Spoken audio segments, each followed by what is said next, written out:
Hi, I'm Weston. I love talking about the Rangers, and I'm here to talk about Game 4 of the regular season, where the Rangers win 6-4, Twitch, over the Anaheim Ducks in a game where the power play was damn near unstoppable. So the Rangers got out to a 2-0 lead in this game. Anaheim would then tie it, and the final score being 6-4 makes you go, wow, so this was just a offensive showdown, and it really wasn't. This was a Rangers domination where the defense just kind of stopped on the last two goals in the third. This really would have been a 6-2 game had the defense been not in scrimmage mode for the last 20 minutes. So the first goal, Rangers on the power play. The Rangers power play was nearly perfect, and I would truly say perfect. I know they were 3 for 4, so it wasn't technically perfect, but by God, we held it in the zone basically every second we were on the power play.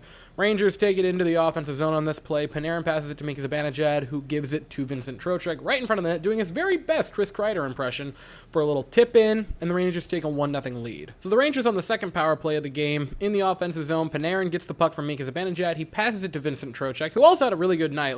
That's not lost on me. He passes it to Mika Zibanejad, and I can't tell on this play if Mika double-clutched because Max Jones was on him pretty heavily for a defense, or if he double-clutched knowing that Josh Gibson was going to just sell out, hope to flail and grab it. Regardless, a beautiful play by Mika, holds it long enough for Josh Gibson to get out of the way, puts it in, and the Rangers have a 2-0 lead. So I didn't have my Halloween lights on, which kind of is a bummer that I didn't have those on to start the video. Anyway, later on in the first period, Frank Vatrano carries into the offensive zone. Regenda, nice little pass there. It was very subtle, but it was a really smart play to take it long enough for a couple defenders to shake off of Vatrano and then go back to him. And Lindgren was a little bit of a screen on this play, but boy, oh boy, Frank Vatrano beats Igor Shesterkin glove side, which is not an easy task. And this was a beautiful shot, bar down for Frank Vatrano, who has one of the most underrated wristers in the NHL. This guy can shoot from anywhere. He is really accurate. Beautiful goal here. And it's a 2-1 game after one. So early in the second period, the Ducks would tie this game, which was they tied it, but it never felt concerning because the Rangers were just killing them in shots, and they really killed them in shots in the second period.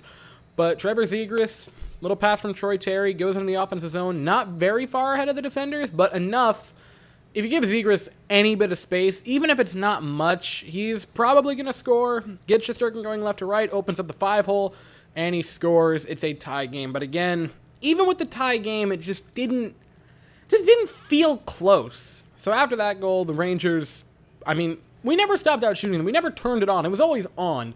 The goals just went in. Capo Caco, a nice deflection from Mika Zibanejad being a net front nuisance. Everyone's doing a Kreider impression, which, he did score 53 goals last year, so I would also be doing that impression if I were them. So, fair. So a little bit after that, Rangers played into the offensive zone. Jacob Trouba plays it back for Filip Chytil. He moves back towards the corner, and you can't give Alexis Lafreniere that much room. He scores his first goal of the season. Alexis Lafreniere has looked amazing to this point. So has Kakko, so has Chytil. They all look great. They could all very easily have 50-plus point seasons. It's a very real possibility. And with a little over 30 seconds left in the second period, the Rangers would get their third goal of the period. The Rangers this season, specifically Panarin and company, have done a really great job this season of when a period's about to end and the other team is starting to slack a little bit, they play to the whistle, boy. They really play to the whistle. That was this here. Ducks try to play it out of the zone. Lindgren bats it down in the neutral zone, gives it to Adam Fox. He feeds it to Artemi Panarin. He moves in, and a gorgeous shot. Again, past the glove side of Josh Gibson. Artemi Panarin, guys, is utterly fantastic. And this is the thing that is so nearly impossible to defend with Artemi Panarin. He is so good of a playmaker. You got to cover up who he's with, but he has an amazing shot. And he beats him here easily for a 5-2 Rangers lead. So the third goal for Anaheim really was just the Rangers defense kind of just not caring. I want to say this was Panarin's man. He should have been covering Comtois. I'm also going to shout out Ryan Lindgren for doing basically nothing on this play. He is not close enough to him to actually affect it. And, Comtois wasn't Lindgren's man. That's not lost on me. He was Panarin's man. But Lindgren's just kind of sitting out there doing nothing as well. So a little over midway through the third, Rangers on another power play. Fox Panarin passing it around as they oftentimes do. Mika Zibanejad is fed for a one-timer. And by God, Mika's one-timer is as good as ever, if not the best we've seen it. He scores his 4th of the season. His 4th of the season, guys.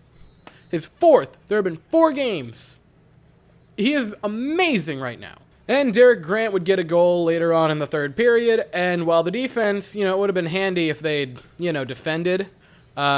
Igor, I love you. Where are you going? You're lost, my good sir. The Rangers blew out the Ducks so badly that the defense just kind of checked out for the entire 3rd, and we still won by a pair of goals, which is impressive. The defense was not great tonight. It just wasn't. Offensive players just didn't defend worth a crap. The defense was not terrible because, again, 22 shots. It was doing something right, but 3rd period, our defense just really checked out of this game. So Shesterkin will get out of the way now so we can end on nothing but positives. He wasn't, great or anything. He has 18 of 22. He had a few nice saves. The 18 of 22 is obviously not too sexy on a stat sheet. It's not lost. You got to acknowledge the fact that the 3rd and 4th goal were just the defense imploding, and the 2nd goal was that to an extent. You gave Trevor Zegras a breakaway. You might say, well, listen, it wasn't that big of a breakaway. It's Trevor Zegras! We get to have fun because the offense was utterly fantastic. Alexei Lafreniere had a goal in this game. He looked really good. He continues to look really good. Kakko had a deflection. He's being a net front presence. He is under a similar category as Keandre Miller, and I've said it enough times that I'm not going to go too far into it, where he's realizing, oh, I'm big and physical and can play like that, which Miller's been doing that too this year, which is really cool to see. Hedl looked good as well. Miller had a pretty solid night defensively. I mean, that's just the standard right now. Trocheck had a really nice night as well. He had a goal and an assist. Underrated performance tonight is that Adam Fox had 3 assists, that's 3. Adam Fox had 3 assists. He had a very nice night. But the 2 main stars of the show are Artemi Panarin and Mika Zibanejad with 4-point evenings for each of them. We'll start with Mika Zibanejad because, oh man, he was probably the best player in this game. He was fantastic. Pair of goals, really had a 3rd one almost if Kakko hadn't tipped it in. I mean, Mika looks amazing to start this season. He looks amazing. And if the point scoring can keep up, I obviously don't think he's going to have an 82-goal season. That's ridiculous to think. But if it can stay at a high level, the points can continue coming. He continues to be elite on every facet of the game, in the offensive zone, in the defensive zone, on the power plays, on the penalty kills. You're looking at an MVP candidate, folks. Mika Zibanejad is playing the best hockey that I have seen him in a long, long while. Midway through the playoffs last season, he just kind of realized, oh, I can score at will, and has continued. People don't forget, Mika was the 3rd leading scorer in the postseason last year. And he didn't play around. I know it's only 4 games. That's not lost on me. But Mika Zibanejad has looked utterly amazing through those first 4. And speaking of utterly amazing through 4 games, Artemi Panarin is as good as we have ever seen him, if not the best we have ever seen him. He is in this weird category with Artemi Panarin because he's had the past few seasons, right? Comes to New York, signs the big contract, gets nominated for the MVP, loses, and then after that, he had a great season. He had the same points per game average was the same in 2021 or in 2020/21 as it was in 1920. But a lot of people kind of started to disrespect Artemi Panarin, which I thought was ridiculous and horrifically unfair. And then last year, it was down a little bit. Still, 90-some points, most assists ever by a New York Ranger, forward. And yet there's this stupid narrative that came out of when is Artemi Panarin going to turn into a quote-unquote anchor of a contract? And people that were just on him like insane. Which astounded me because a lot of people were concerned with Artemi Panarin aging, even though his game has absolutely nothing to do with physical play. It is all mental.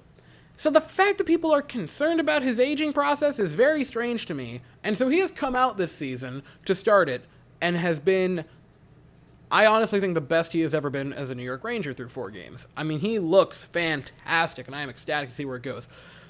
Genuinely, through 4 games, Rangers could have 2 of the top players in Mika Zibanejad and Artemi Panarin. They both have just torched the league to start it. So this was the first game of a 4-game Rangers homestand. Our next game is on Thursday night at 7 p.m. against the San Jose Sharks. And I'll be here afterwards to talk about it. I'll also be here tomorrow, Wednesday for the stream, for the Astros, and obviously after that for the recap.